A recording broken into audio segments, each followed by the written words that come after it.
Masih terbersit teriakan mereka yang mengutuki, masih terngiang lidah para imam yang menghakimi. Sang penguasa balik kanan sambil mencuci tangan. Sang ibu terdiam sambil menatapi sang anak selayaknya pajangan. Semua tidak dapat menguasai diri, semua melebur dalam emosi. Sang anak manusia berjalan melewati persimpangan.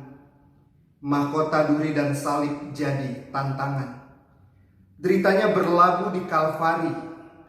Tajamnya paku bersarang di tangan dan di kaki. Air mata sang ibu deras berlinang. Sedih menangis melihat anaknya mati hanya bisa dikenang. Sabtu ini begitu sunyi selayaknya makam nan sepi. Bertanya-tanya dalam hati, adakah harapan bagi jiwa yang tersakiti? Suara hati lain berkata, tenanglah, esok pasti ada harapan. Kebangkitannya pasti menjadi kenyataan. Harapan itu seperti obat bagi jiwa yang sunyi. Kini aku bisa sedikit tenang walaupun peristiwa itu masih menghantui. Sabtu ini aku menunggu ia yang bangkit. Sabtu ini aku berharap pulih dari hati yang sakit. Tenanglah hai jiwaku, tenanglah hai batinku.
Dalam kematianmu, para murid dan orang-orang yang membencimu menganggap bahwa ini adalah akhir dari karyamu.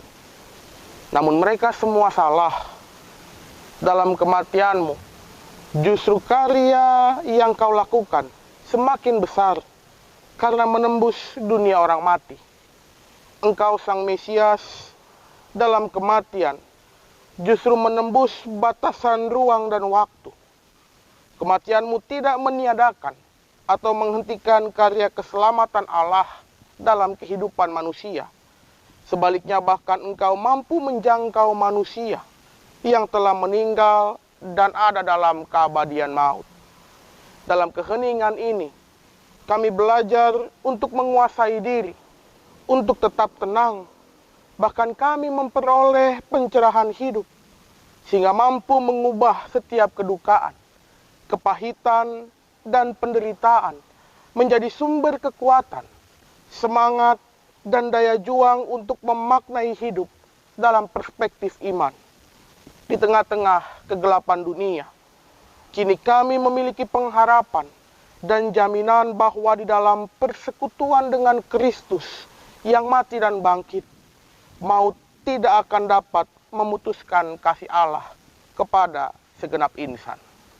Matius 27 ayat 57 sampai dengan 66. Beginilah firman Tuhan. Menjelang malam datanglah seorang kaya orang Arimatea yang bernama Yusuf dan yang telah menjadi murid Yesus juga. Ia pergi menghadap Pilatus dan meminta mayat Yesus.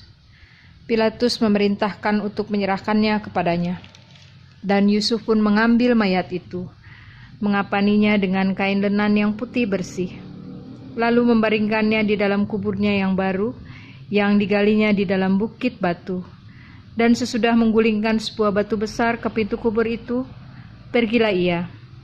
Tetapi Maria Magdalena dan Maria yang lain tinggal di situ, duduk di depan kubur itu. Keesokan harinya, yaitu sesudah hari persiapan, datanglah imam-imam kepala dan orang-orang Farisi bersama-sama menghadap Pilatus. Dan mereka berkata, "Tuan, kami ingat bahwa si penyesat itu sewaktu hidupnya berkata, 'Sesudah 3 hari aku akan bangkit.' Karena itu perintahkanlah untuk menjaga kubur itu sampai hari yang ketiga. Jikalau tidak, murid-muridnya mungkin datang untuk mencuri dia, lalu mengatakan kepada rakyat, ia telah bangkit dari antara orang mati. Sehingga penyesatan yang terakhir akan lebih buruk akibatnya daripada yang pertama." Kata Pilatus kepada mereka, "Ini penjaga-penjaga bagimu. Pergi dan jagalah kubur itu sebaik-baiknya." Maka pergilah mereka dan dengan bantuan penjaga-penjaga itu, mereka memeterai kubur itu dan menjaganya. Demikianlah firman Tuhan. Kiranya firman-Mu menjadi pelita bagi kaki kami dan terang bagi langkah kami. Yesus, Sang Mesias, Anak Allah itu mati. Dia mati seperti halnya manusia lain mati. Dia memang harus mati, meskipun tidak selayaknya ia mati. Kitalah yang selayaknya mati. Akan tetapi, apakah kematian itu lantas menjadi akhir dari segalanya? Di masa hening dan sunyi ini, sesungguhnya terbentang harapan yang luasnya melebihi apapun juga. Keheningan yang mencekam ini sesungguhnya bernafaskan sejuta harapan. Barangkali itu yang dilihat oleh Yusuf dari Arimatea ketika ia memberanikan diri untuk meminta kepada Pilatus agar ia dapat mengapani dan menguburkan tubuh Yesus. Mungkin juga itu yang dirasakan oleh Nikodemus ketika ia turut membantu membubuhi tubuh Yesus dengan rempah-rempah. Maria Magdalena dan juga Maria ibu Yesus tetap tinggal di depan kubur. Bukan hanya untuk sekadar diam. Mereka ini adalah orang-orang yang dalam duka cita mereka, namun tetap dapat menguasai diri, dan tetap tenang. Dalam ketenangan dan dalam penguasaan diri, mereka tetap memberikan sesuatu yang terbaik. Ada insting untuk tetap berpengharapan dalam diri mereka. Harapan untuk menantikan cahaya ilahi yang telah redup untuk bersinar kembali. Hidup kita saat ini juga sedang diperhadapkan dengan bayang-bayang maut, bayang-bayang kematian. Reaksi apa yang ingin Anda tampilkan? Reaksi yang terus gelisah? Atau reaksi tetap tenang dan mampu menguasai diri?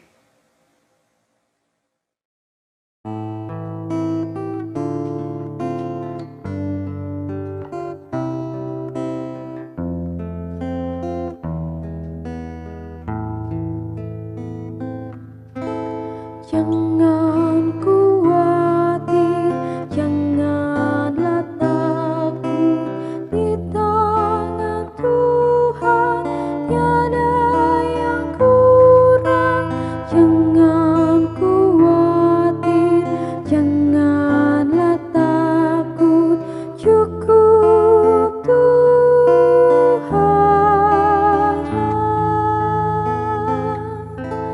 Jangan khawatir, janganlah takut, di tangan Tuhan tiada yang kurang.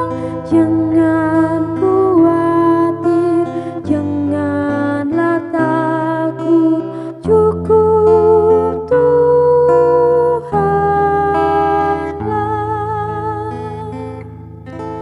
Jangan khawatir, janganlah takut, di tangan Tuhan tiada yang kurang.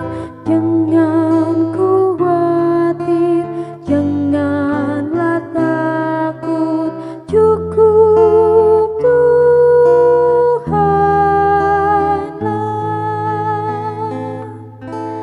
Jangan khawatir, janganlah takut, di tangan Tuhan tiada yang kurang. Jangan khawatir, janganlah takut, cukup Tuhanlah.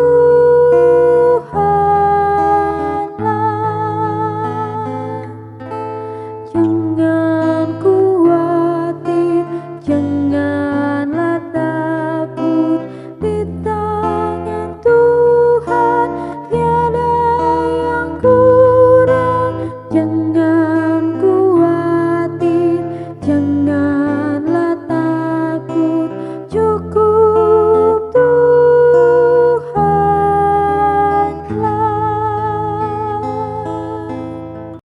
Pernahkah saudara ingin menyerah? Kita pasti pernah ingin menyerah. Terlebih ketika kita terlalu tinggi hati dan sombong, menjalani hari demi hari, seolah-olah kita dapat mengejar hal-hal besar fantastis, bahkan yang ajaib dalam genggaman kita. Padahal sesungguhnya, kita tidak memperoleh apa-apa. Lalu kita menjadi putus asa, karena apa yang terjadi tidak sesuai dengan apa yang kita inginkan. Inilah rasa yang dialami oleh Daud dalam Mazmur 131. Tetapi Daud bukan menyuruh kita untuk menyerah pada keadaan, melainkan menyerah kepada Tuhan. Ketika kita tidak bisa lagi mengolah rasa karena keadaan yang tak pasti di sekitar kita. Ketika kita tidak bisa lagi mengendalikan kesombongan dan sifat tinggi hati kita, maka sadarlah dan kuasailah dirimu. Katakan pada dirimu sendiri, tenanglah wahai jiwaku. Katakan juga pada semua, tenanglah wahai putra-putri bumi. Sebab ibu bumi sedang merengkuh anak-anaknya yang disapih, untuk berbaring tenang dalam dekapannya. Ibu bumi sedang berbagi cerita denganmu. Ada waktu bagimu, ada waktu bagi bumi. Semua cerita itu akan bermuara pada lautan sukacita yang menyentuh horizon. Ibu bumi hanya mengingatkan kita satu hal dalam situasi apapun. Berharaplah kepada Tuhan. Seperti penggalan lagu, tenang dan sabarlah. Biarkan Tuhan yang memimpinmu, sebab di tangan Allah ada masa lampau, dikendalikan masa depanmu. Karena itu jangan menyerah pada keadaan, melainkan menyerah hanya pada Tuhan. Sebab di balik itu, kita menempatkan pengharapan kita jauh ke depan di hari-hari mendatang dalam kuasa Tuhan yang akan memulihkan dan membangkitkan kita semua. Be still my soul.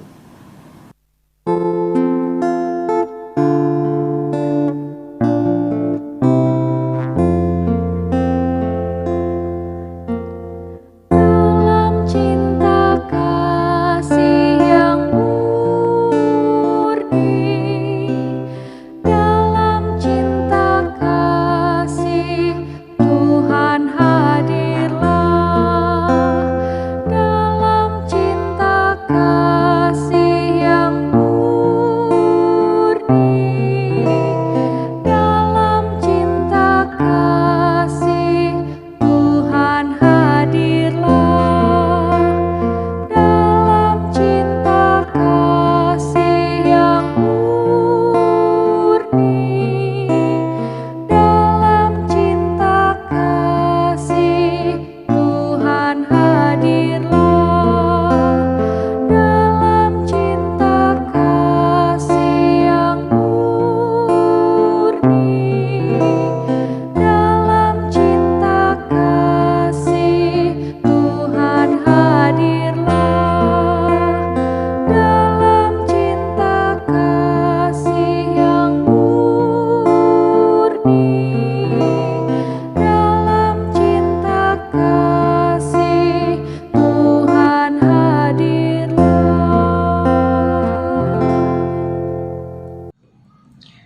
Takut sendirian, tak ada yang menemani. Gelap, sepi dan sunyi. Hidup serasa berjuang seorang diri. Mau pergi dan menghindar, tapi tidak tahu apakah ada yang bersedia memberi pertolongan. Yesus pun pernah mengalami situasi ketakutan dan ditinggalkan para muridnya, sampai ia harus masuk ke dalam ruang yang sunyi. Ketakutannya menghadapi derita dan sengsara diserahkan pada kehendak Allah Bapa. Ia bisa melewatinya karena ketaatannya kepada Bapa. Jika saat ini engkau sedang takut dan merasa sendiri, nikmatilah ketakutan itu, tapi tetaplah berpengharapan. Nikmatilah kesunyian itu. Jangan takut berkawan sepi, karena engkau tidak sendiri. Tenangkanlah dirimu, kuasailah dirimu. Tenangkanlah hatimu, karena ada Allah Bapa besertamu. Ia akan memberikan pertolongan menurut cara dan kehendaknya.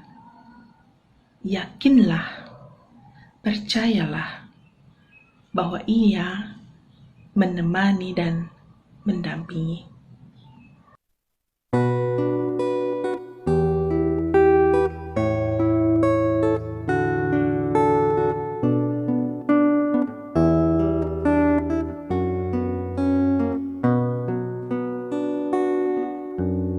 Yesus terang mempelita hatiku, jangan kegelapan menguasaiku.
tenggelam dalam dunia, penuh dosa dan cela, makin redup dan semakin gelap.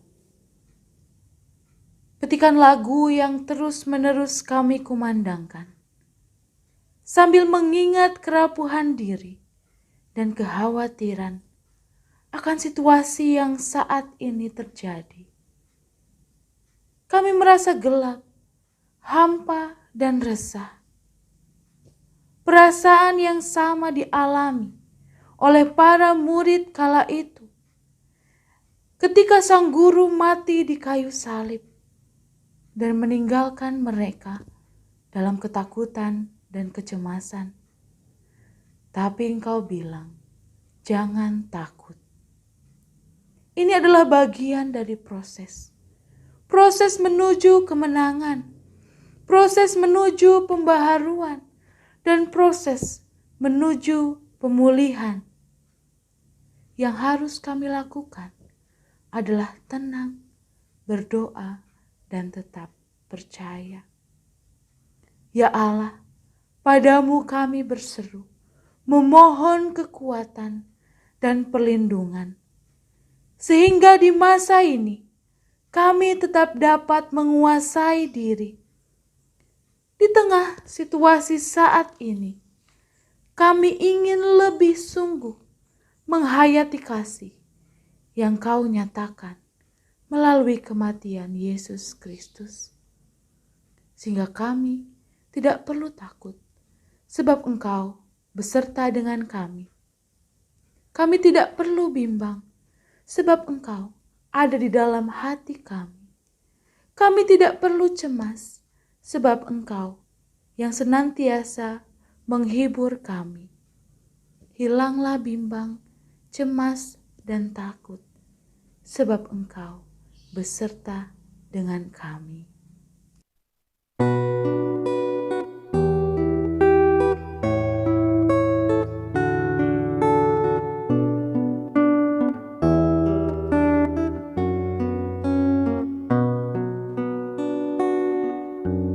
Yesus terangmu pelita hatiku, jangan kegelapan menguasaiku.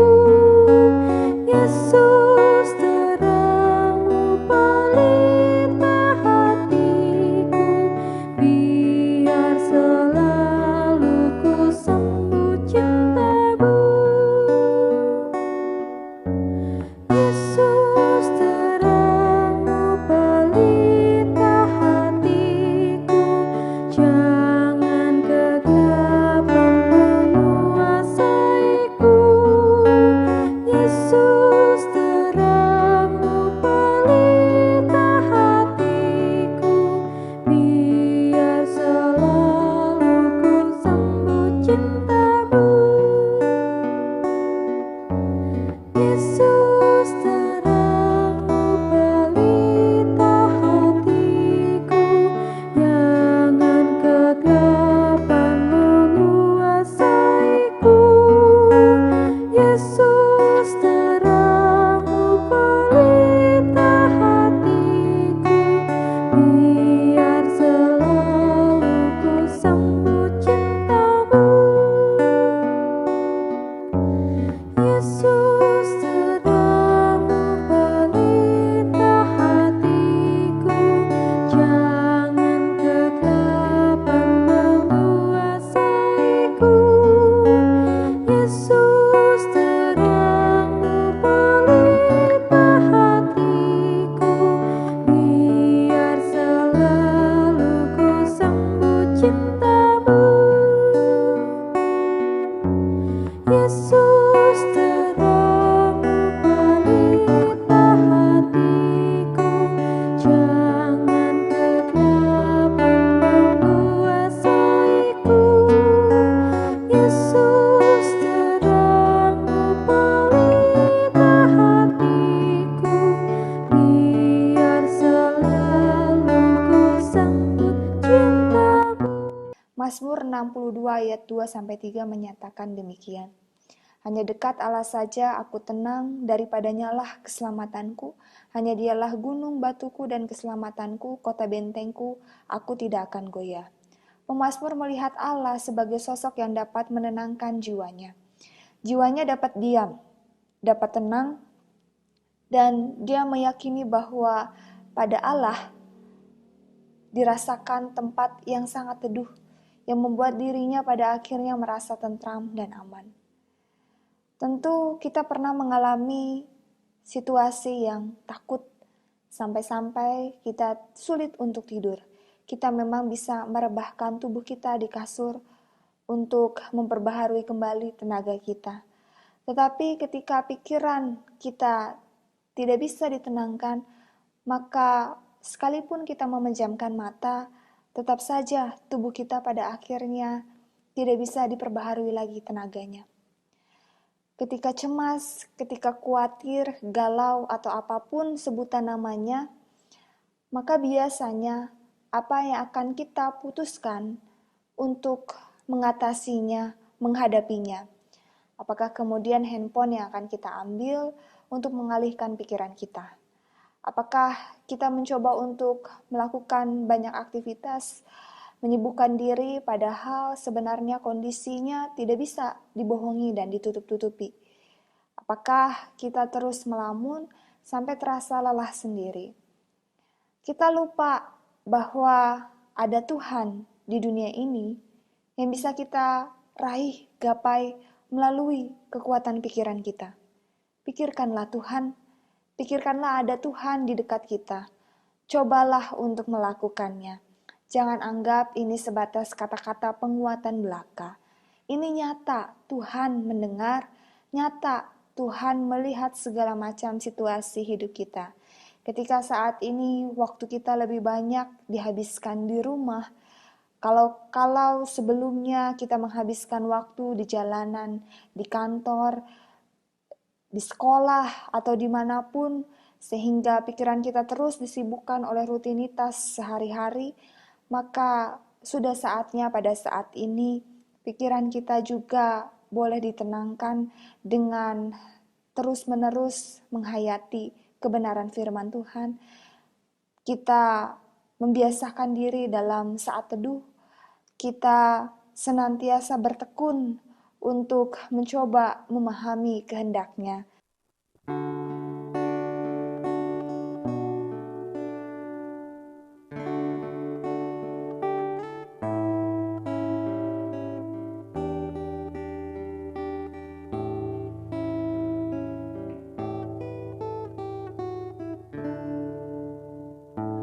Bersyukur puji Tuhan, Ia sungguh baik. Bersyukur puji Tuhan, haleluya. Bersyukur puji Tuhan, Ia sungguh baik. Bersyukur puji Tuhan, haleluya. Bersyukur puji Tuhan, Ia sungguh baik. Bersyukur puji Tuhan, haleluya. Bersyukur puji Tuhan, Ia sungguh baik. Bersyukur puji Tuhan, haleluya. Bersyukur puji Tuhan, Ia sungguh baik. Bersyukur puji Tuhan, haleluya. Ada banyak hal yang membuat kami tidak dapat tenang. Ada banyak hal yang membuat kami tidak dapat menguasai diri kami, Allah. Tentu kami tahu banyak hal yang melatar belakanginya. banyak hal juga yang menjadi pembenaran kami untuk tidak dapat menguasai diri, untuk tidak dapat tenang. Kami mendengar cerita di dalam Alkitab, ada banyak orang yang tidak dapat menguasai dirinya, tidak dapat memiliki hidup yang tenang. Ketika engkau ditangkap, ketika engkau diadili, ketika engkau disiksa, disalibkan, dan mati di kayu salib, bahkan saat ini engkau terdiam dalam sebuah gua. Semua orang meninggalkan engkau, semua orang lari, semua orang terpecah belah bagaikan domba yang tidak memiliki gembalanya. Kami juga mengingat, bahkan ketika engkau disalibkan, salah seorang tentara Romawi berujar, orang lain ia selamatkan, tetapi dirinya sendiri ia tidak dapat selamatkan. Engkau tetap menguasai dirimu, engkau tetap memperlihatkan hidup yang tenang. Kalaupun kami tahu engkau adalah Allah, kalaupun rancangan salib itu kehendak Allah, namun kami percaya Allah yang sudah melalui kesengsaraan itu adalah Allah yang sama, yang kemudian akan memberkati kami, dapat menguasai diri kami, dan utamanya memiliki hidup yang tenang. Dalam keheningan ini ya Allah, kami juga mau melihat sesama kami yang mungkin tidak dapat menguasai diri mereka, tidak dapat ketenangan dalam hidup mereka. Dan sebagai gereja ya Allah yang bersyukur serta menjadi berkat Engkau ya Tuhan kami mau menjadi alat menghadirkan kesejahteraan bersama di tengah-tengah dunia ini ya Allah.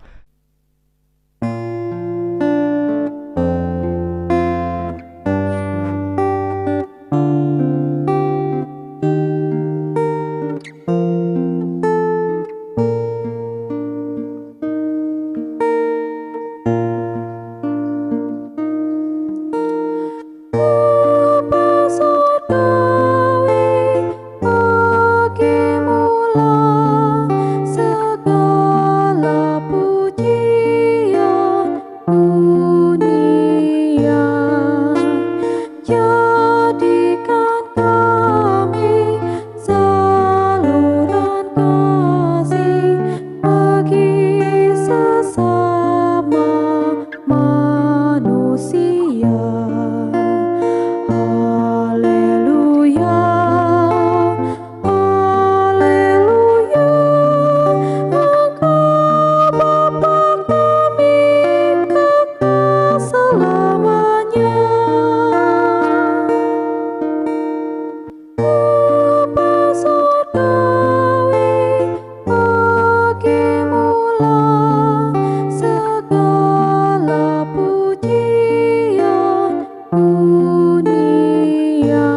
jadikan kami saluran kasih bagi sesama manusia.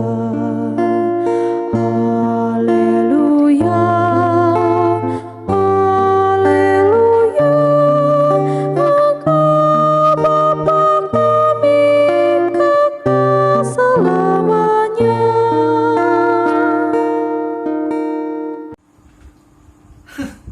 Dasar kau Cina, makanmu jorok dan membawa virus Cina. Saya kerja, mengerjakan pekerjaan dia enak-enak saja. Karantina di rumah dan tetap digaji. Dasar makan gaji buta. Pergi kamu dari kosan kami ini. Kami tidak mau ada virus rumah sakit yang terbawa ke tempat kami. Kami menolak jenazah COVID-19 dimakamkan di tempat ini. Saudara-saudara, di dalam penderitaan saat ini, ada begitu banyak tindakan diskriminasi, stigmatisasi, bahkan cercaan. Di mana rasa empati terhadap mereka yang menjadi korban, yang bekerja mempertaruhkan nyawa, yang berduka karena kehilangan keluarga dan kerabat, dan mereka ditinggalkan.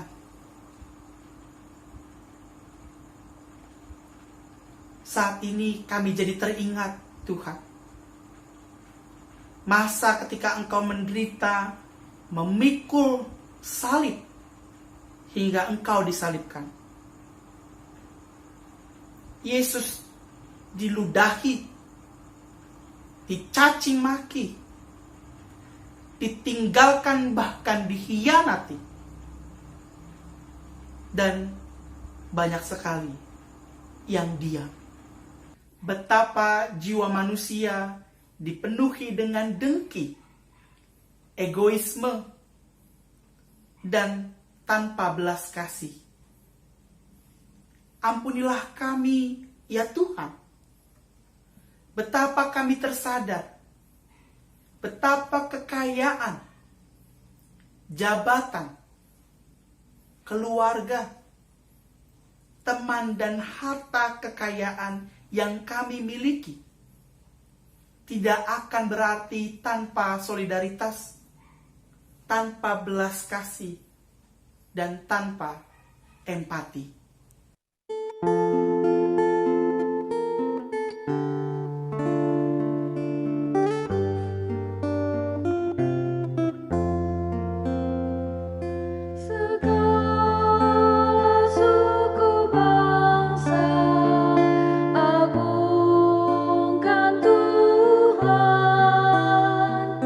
Segala suku bangsa, megah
Paskah yang sudah dinanti-nantikan, sudah dibayang-bayangkan akan meriah, akan penuh sukacita, penuh tawa, kegembiraan, nyatanya harus tetap diam di dalam rumah.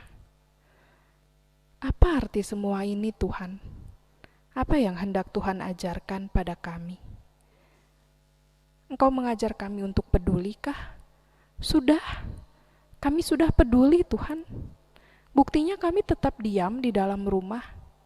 Ya, kami masih keluar sih, karena kami butuh bekerja. Kami butuh memenuhi kebutuhan hidup kami. Kami peduli dengan para tim medis yang sedang berjuang. Kami peduli dengan himbauan pemerintah, karenanya kami taat untuk tidak beribadah di rumah-Mu, Tuhan. Kami peduli dengan keluarga kami. Makanya ketika kami sudah selesai dengan tugas-tugas kami di luar, kami tidak bermain, tapi kami langsung pulang ke rumah menemui keluarga. Kami peduli, Tuhan, dengan sesama kami, dengan keluarga kami. Masih kurangkah kepedulian kami, Tuhan? Atau Engkau mengajar kami untuk berdoa? Sudah, Tuhan. Tiada hari selewat pun tanpa kami berdoa padamu. Memohon agar tidak sakit, memohon agar ekonomi keluarga kami tetap baik, memohon agar nilai di sekolah kami tetap baik, memohon agar aktivitas kami kembali normal. Apakah masih kurang doa kami padamu, Tuhan? Agar kami terus berharap. Harapan kami tak pernah putus, Tuhan. Harapan kami bahwa semua ini akan berakhir terus ada seirama dengan nafas yang kami hembuskan hingga saat ini. Karena harapan itulah yang membuat kami kuat, tegar hingga saat ini.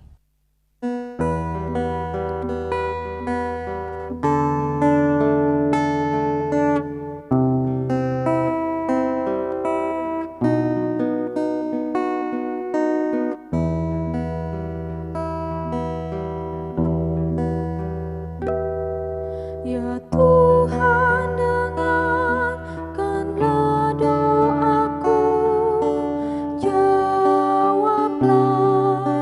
segera.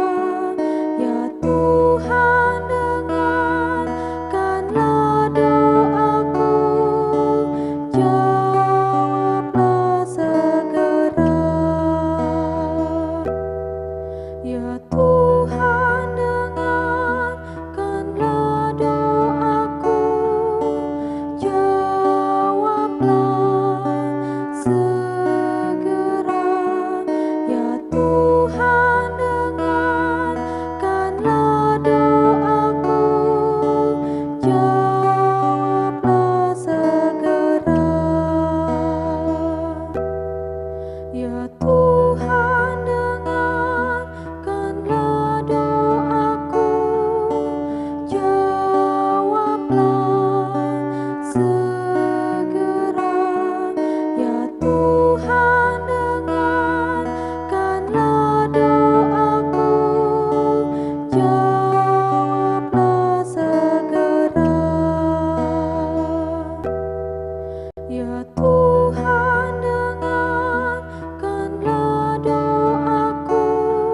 Ya Tuhan, dengarkanlah doaku, jawablah segera. Ya Tuhan, dengarkanlah doaku, jawablah segera. Ya Tuhan, dengarkanlah doaku, jawablah segera. Mari kita berdoa syafaat. Ya Kristus Sang Pemurah, Tuhan yang memberikan kami hidup dan ketenangan. Syukur kami kepadamu atas keselamatan yang terus Engkau limpahkan. Kiranya Tuhan terus berikan kami ketenangan dan kemampuan untuk menerima kehidupan ini seturut dengan kehendak Bapa. Dalam masa-masa berduka ini, ketika kami semua harus menghadapi kematian-Mu, dan ketika kami pula harus menghadapi kehidupan ini yang susah, yang letih, yang lemah, kami mohon Tuhan rangkul. Layakanlah kami semua. Rangkullah kami dengan cinta kasih-Mu. Mampukan kami untuk dapat hidup di dunia ini dengan lebih baik. Kami berdoa untuk masyarakat di dunia. Tuhan, layakan kami. Mampukan kami semua. Kuatkan kami untuk menghadapi kehidupan ini. Kami merasa sulit. Kami merasa susah dalam menghadapi kehidupan ini. Tuhan, hadirlah dalam kehidupan kami. Tenangkanlah hati kami, agar kami tetap dapat melihat proses kehidupan yang ingin Tuhan jadikan di dalam kehidupan kami. Kami berdoa untuk para orang-orang yang berjuang dalam kehidupan ini, terutama dalam menghadapi dunia ini, dalam menghadapi virus-virus yang saat ini sedang kami hadapi. Kami berdoa untuk para perawat, kami berdoa untuk para dokter, kami berdoa untuk para garda-garda terdepan yang bertugas. Tuhanlah yang memimpin mereka, memberikan kekuatan dan penyertaan daripada Kristus, sehingga mereka juga Engkau mampukan untuk melayani Tuhan dengan lebih baik lagi. Kami berdoa untuk orang-orang yang berduka karena kehilangan orang-orang terkasih dalam masa-masa ini. Tuhanlah yang merangkul mereka, memampukan mereka untuk menerima kehidupannya dengan lebih baik lagi. Kami berdoa untuk orang-orang yang bergumul dan merasa kesulitan dalam pekerjaan, dalam kehidupan. Dalam masa-masa sulit ini pula, Tuhan yang menopang mereka. Kami yakin pengorbanan-Mu di kayu salib terang juga, nyata juga dalam kehidupan kami semua umat Kristen yang percaya di dunia ini. Kami berdoa untuk pemerintah kami. Engkau yang menguatkan pemerintah kami, memampukan mereka, memberikan presiden dan seluruh jajarannya kekuatan serta hikmat daripada Bapa, sehingga mereka dapat menjalankan tugas dengan baik dan benar bagi negara kami, dan kami masyarakat dapat hidup dalam tenang daripada Kristus.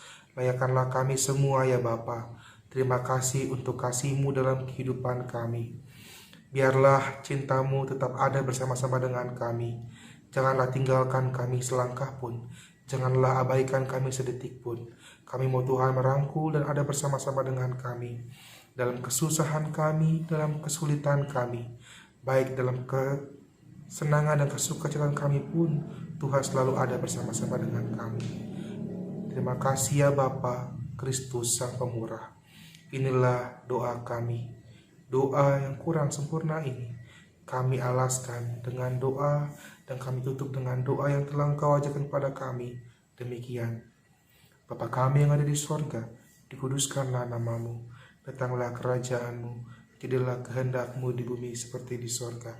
Berikanlah kami pada hari ini makanan kami yang secukupnya, dan ampunilah kami akan kesalahan kami, seperti kami juga mengampuni orang yang bersalah pada kami. Dan janganlah membawa kami dalam pencobaan, tetapi lepaskanlah kami daripada yang jahat. Karena Engkau yang punya kerajaan dan kuasa dan kemuliaan sampai selama-lamanya. Amin.